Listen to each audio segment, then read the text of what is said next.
Bismillahirrahmanirrahim. Assalamualaikum warahmatullahi wabarakatuh. Alhamdulillah, alhamdulillahirabbil alamin, wal aqibatu lil muttaqin, wala udwana ila 'alal zalimin. Assalatu wassalamu ala asrofil anbiya'i wal mursalin, wala alihi washabbihi ajmain. Rabbi sholli sadri wa yassirli amri walul 'uqdatam min lisani yafqahu qawli. Al ilmu bila amalin kasajari bila samarin. Amma ba'du. Yang saya hormati Bapak Nur Hidayah Al-Amin selaku dosen pengampu, dan yang saya cintai, yang saya bangga, teman seperjuangan saya, teman kelas saya sendiri, yang tidak saya sebutkan satu persatu, namun tidak mengurangkan rasa hormat saya pada kalian semua. Dan yang saya hormati saya sendiri, perkenalkan, nama saya Ziva Adrian Aditama dengan NIM 2452111316.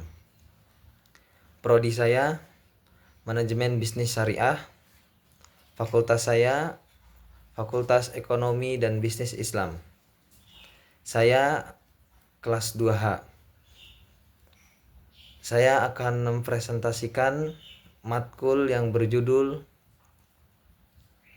Sejarah Fikih dan Perbedaan Fikih dan Usul Fikih. Yang pertama, saya akan menjelaskan sejarah perkembangan ilmu fikih. Dan yang kedua, sejarah pertumbuhan fikih pada masa sahabat. Dan yang ketiga, saya akan menjelaskan perbedaan usul fikih dengan fikih.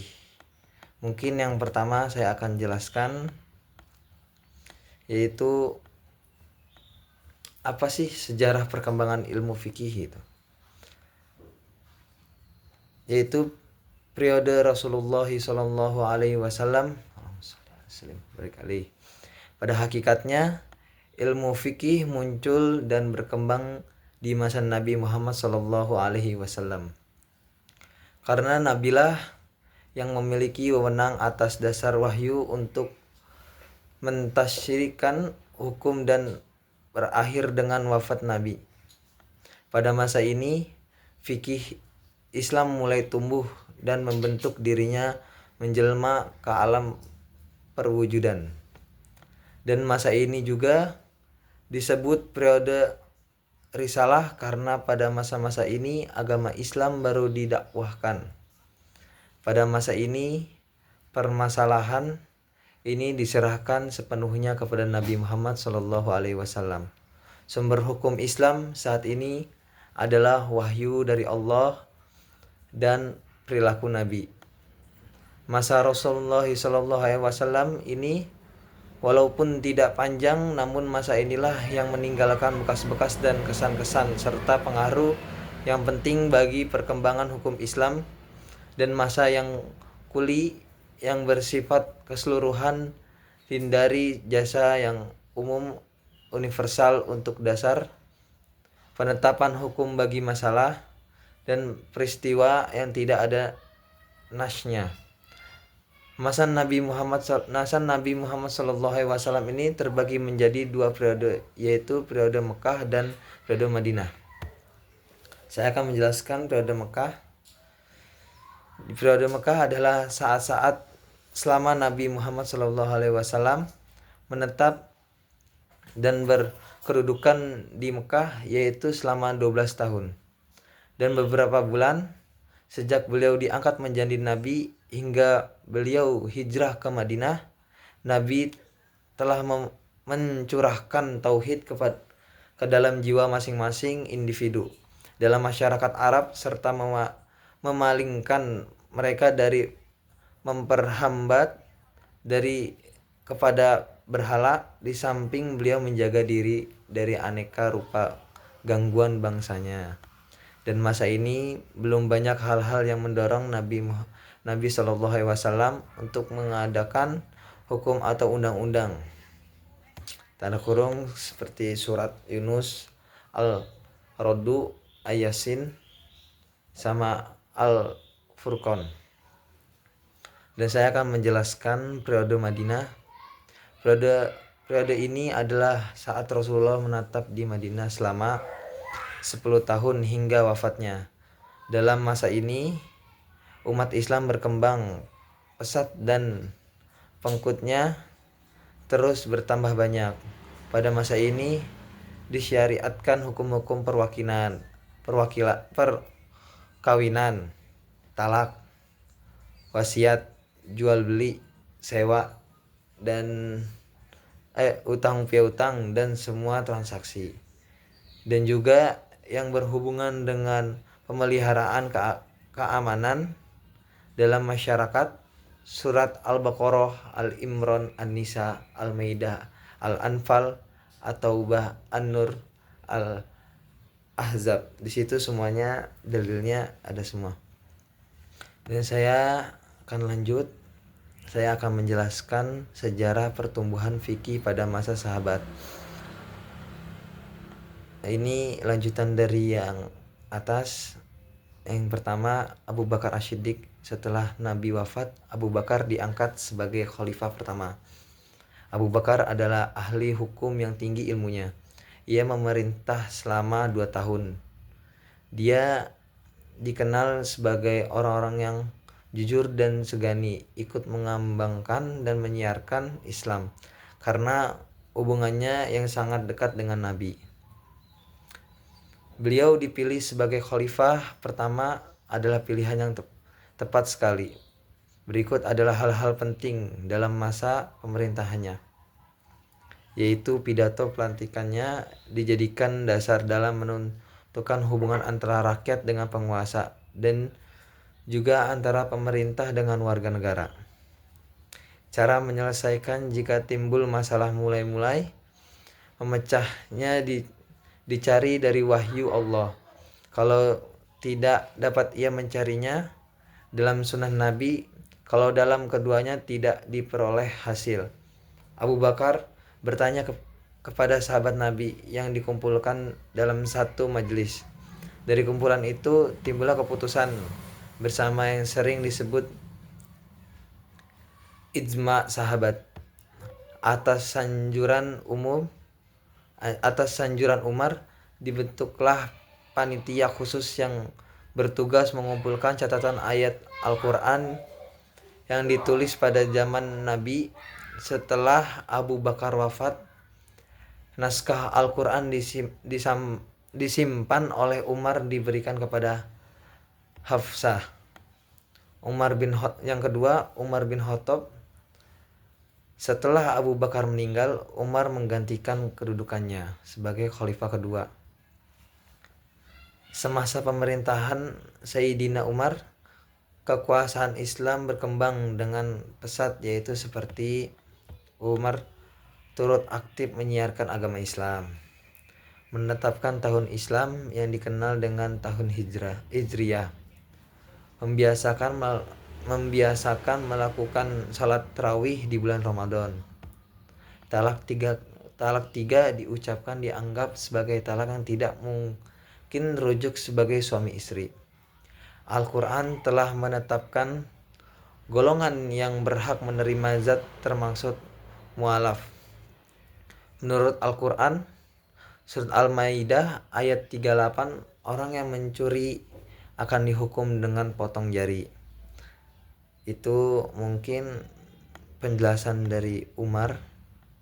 Dan yang ketiga, Utsman bin Affan. Ketika dipilih Utsman setelah berusia 17 tahun dengan kepribadian yang agak lemah. Kelemahan ini dipergunakan oleh orang-orang di sekitarnya untuk mengejar keuntungan dan kekayaan. Kemudian peluasan daerah Islam terus berjalan ke India, Maroko, dan Konstantinopel. Jasa yang paling besar adalah membuat Al-Quran standar kodifikasi. Standarisasi Al-Quran dilakukan karena pada masa pemerintahannya wilayah Islam telah sangat puas dan diani sebagai macam suku bangsa. Hal ini menyebabkan perbedaan dalam pengucapan dalam membaca Al-Quran yang disebarkan. Yang keempat, Ali bin Abi Thalib. Setelah Utsman meninggal dunia, orang terkemuka memilih Ali sebagai khalifah keempat. Ali tidak dapat berbuat banyak dalam mengembangkan agama Islam karena keadaannya yang tidak stabil. Di sana timbul bibit-bibit perpecahan yang serius dalam tubuh umat Islam yang bermuara pada perang saudara, yang kemudian menyebabkan kelompok-kelompok di antara kedua kelompok tersebut adalah Ahlus Sunnah wal Jamaah, yaitu kelompok yang mengikuti sunnah Nabi, dan Syiah yaitu mengikuti Ali bin Abi Thalib. Penyebab pemecahan dua kelompok ini adalah karena perbedaan mengenai masalah politik, yakni siapa yang berhak menjadi khalifah. Golongan Syiah sekarang banyak terdapat di Libanon, Irak, Iran, Pakistan, India, dan Afrika Timur. Sumber hukum pada masa Khulafaur Rasyidin ini adalah Al-Quran, Ijma dan Qiyas. Di era sahabat ini banyak hal yang terjadi dan belum pernah terjadi di masa sebelum terjadi perubahan. Terjadinya perubahan besar dalam kehidupan masyarakat disebabkan sudah meluasnya wilayah Islam dan semakin kompleksnya kehidupan. Aspek lain, para sahabat dan masyarakat menghadapi permasalahan yang memeluk ketentuan dan kewajiban terhadap syariah. Untuk menemukan jawaban atas persoalan yang timbul, maka berkembanglah ijtihad pada periode ini.